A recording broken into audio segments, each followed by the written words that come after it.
लो जी जरा थोड़ी जी तवज्जो दो। की कीता भला मैं गज़ा वाली नाली तोड़ उपरों जो इतने मेरे नाल जुड़दी मैं सिर्फ गज़ा वाली नाली नूं नहीं लिया, सिर्फ उस हिस्से नूं छेड़िया जिहड़ा मेदे दा मूँह शुरू हुंदा है। इहनूं कहंदे ने फमे मेदा। की कहंदे ने? ठीक है, इहनूं कहंदे ने मेदा, इहनूं कहंदे ने तहाल। ठीक है, इहनूं कहंदे ने लबलबा, इहनूं कहंदे ने जिगर, इहनूं कहंदे ने पिता, इहनूं कहंदे ने छोटी आंत, इहनूं कहंदे ने वड्डी आंत।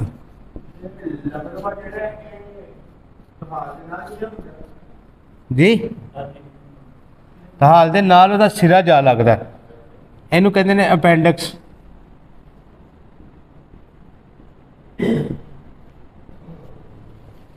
इहनूं कहंदे ने मकद। ठीक है जी, इहनूं कहंदे ने जायदा और।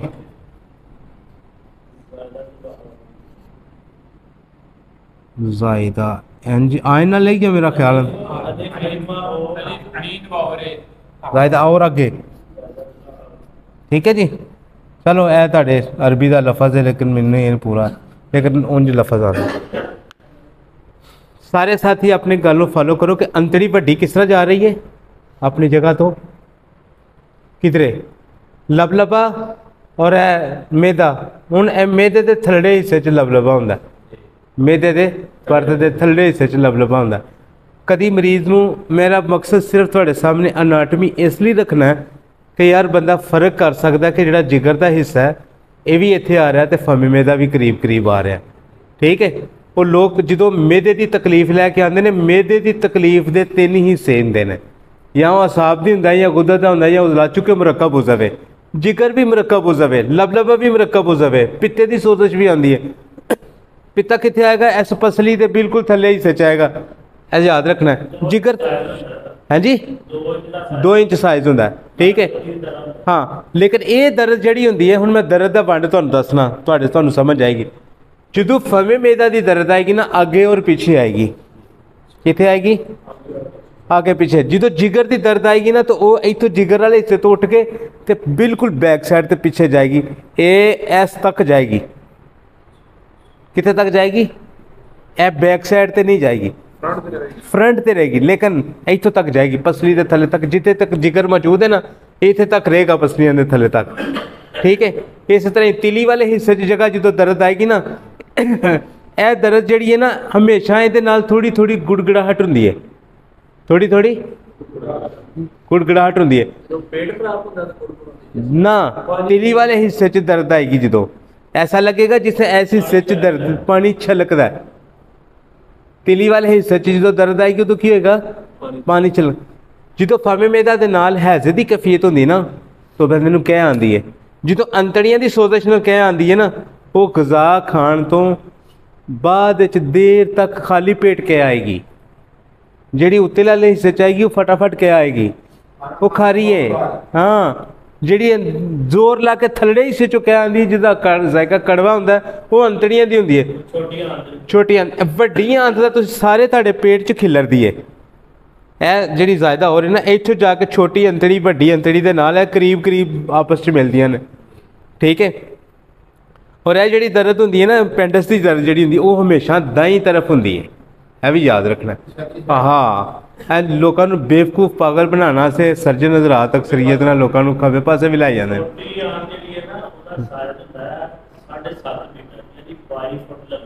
हाँ जी हाँ जी ठीक है। अच्छा, तब गुजारिश है कि यदा तलक हरारत नाल है।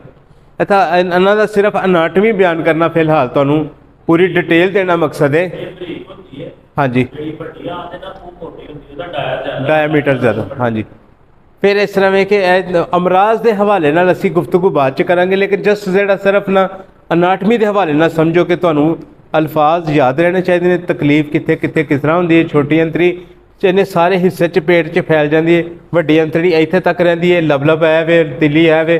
तिली मेरे सज्जे हथ है पेट दे सज्जे हथ, लेकिन गुरदे कित्थे हुंदे ने? लफज देन च रखना है। गुरदे ए जिथे बंदे दी कोहनी है, ए कोहनी जिथे जाएगी, ये बिल्कुल कोहनी दे एक बैक साइड ते कमर दे इस हिस्से च गुरदा आएगा। ए कोहनी दा लफज याद रखना है। ए कोहनी रीढ़ की हड्डी दे नाल दोनों गुरदे, एक इधर एक इधर। ठीक है। वो बाज़ औकात मरीज़ के जोड़े अल्फाज होंगे ने ना, वो कह रहा होंगे यार मैनू इत्थे पीड़ होंदी है, बंदा कहता तेन गुरदे की पीड़ किवें, तकलीफ गुरदा खिदरे खिदरे। हालबीन दी जिहड़ी नाली है वो अल भी तुसां तवज्जो देनी। तुसां इहनूं समझ लिया, तुहानूं याद रहेगी जी? दसो।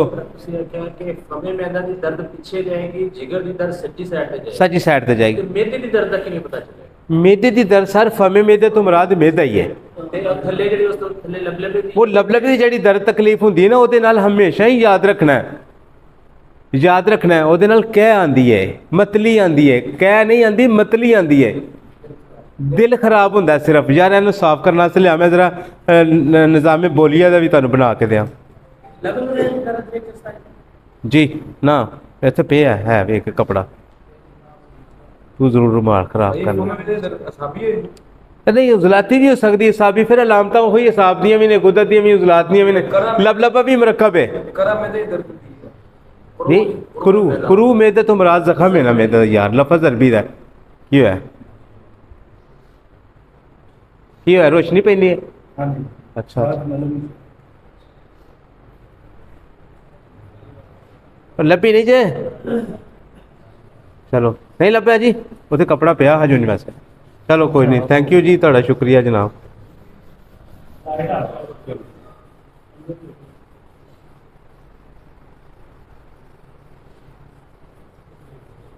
इन्हां दी डिटेल तफसील इंशाअल्लाह ताला असीं समझांगे, अबू बकर आएगा इंशाअल्लाह। हाँ जी,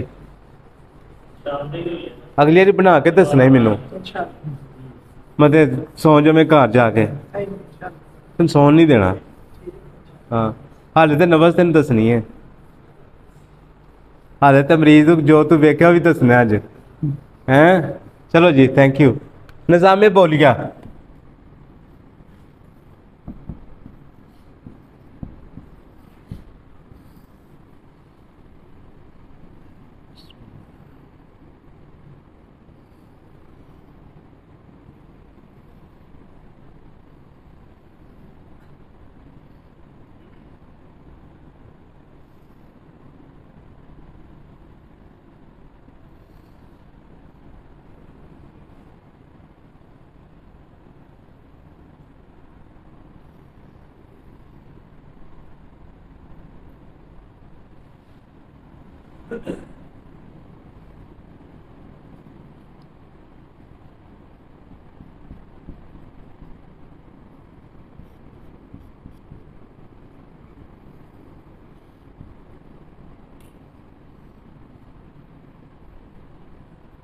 टिशू कितने सुटिया जे दे दो, थैंक यू।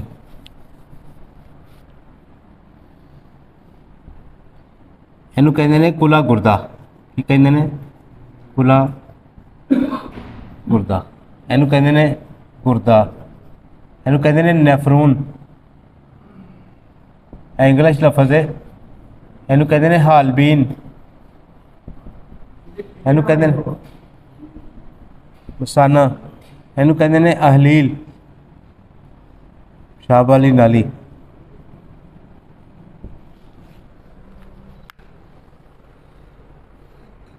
ठीक है जी, कोई मुश्किल है जड़ी नाली। हुण गुरदे कित्थे ने? मैं अपनियां कोहनियां, कोहनी नूं मद्देनज़र रखना है। कोहनी कोहनी टिपिकल लफज है तुहाडे लई सर जी, जिथे हर बंदे दा उत्थे ही है। ठीक है। हुण जिहड़ी तकलीफ गुरदे तो लैके नाली अगे आ रही है मसाने तक, वो जिथे जाके जो एक जगह ते टिप ते आके दर्द वधदी है ना, गुरदे च पत्थरी जो निकल के एक जगह ते आंदी है, वो तुहानूं निशानदेही करना मकसद है, इहदा ध्यान करो। ठीक है। हालबीन नाली के अंदर जिथे जाके इतों टुटेगी इतने आएगी, यदा भी ध्यान रखांगे। ए निज़ामे बोलिया है, निज़ामे निज़ाम ते निज़ामे बोलिया तुहाडे सामने। ठीक है जी, याद कर लो किते किते ने। मसाना ए वे ठीक है, नाप तो नीचे ਇਹਦਾ ਤਲਕ ਹਲੀਲ ਦੇ ਨਾਲ, ਪਿਸ਼ਾਬ ਵਾਲੀ ਨਾਲੀ ਨਾਲ, ਗੁਰਦਿਆਂ ਨਾਲ, ਇਹ ਹੀ ਅਜ਼ਾਨ ਇਹਦੇ ਵਿੱਚ ਕੁੱਲਾ ਗੁਰਦਾ ਜੀ।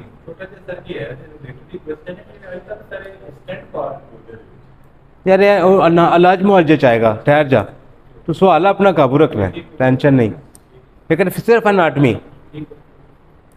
सिर्फ अनाटमी, किसी होर साथी का कोई अनाटमी के हवाले नाल कोई याद कर लो यार, थोड़े फायदे जी। प्रोस्टेट, हाँ नहीं, औरतों च नहीं प्रोस्टेट होंदा। यह मसाने तो बिल्कुल इस हिस्से च हुंदा जी प्रोस्टेट, इनू कहते ने गुदा कदामिया।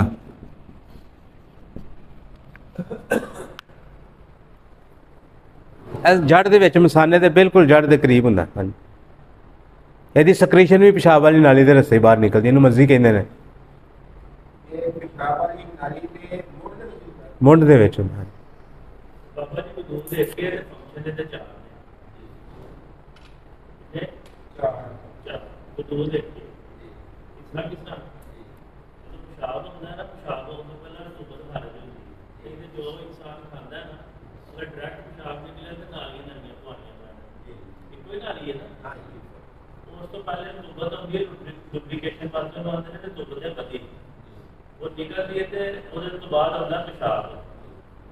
इसे रिलेटेड दाल है जो दिमाग आता है इंसान पहले तो मजी निकलती है, तो जब स्पर्म के अंदर उछल कूद होती है, अगर वो ऐसा डायरेक्टली निकले तो नाली जख्मी हो गए बर्म हो सकता है। अल्लाह करीम ने इंतजाम किया है कि मजी निकलती जी उन्होंने तार करती है, लुब्रिकेट करती है, तो यह मजी निकलती है, उस तो बाद फिर मजी एंड से निकलती है जो इंसान फ्री हो जाता है, ताकि कुछ स्पर्म जो रह गया है तो वो खारिज हो जाए। यानी कितने फंक्शन ने नाली एक काम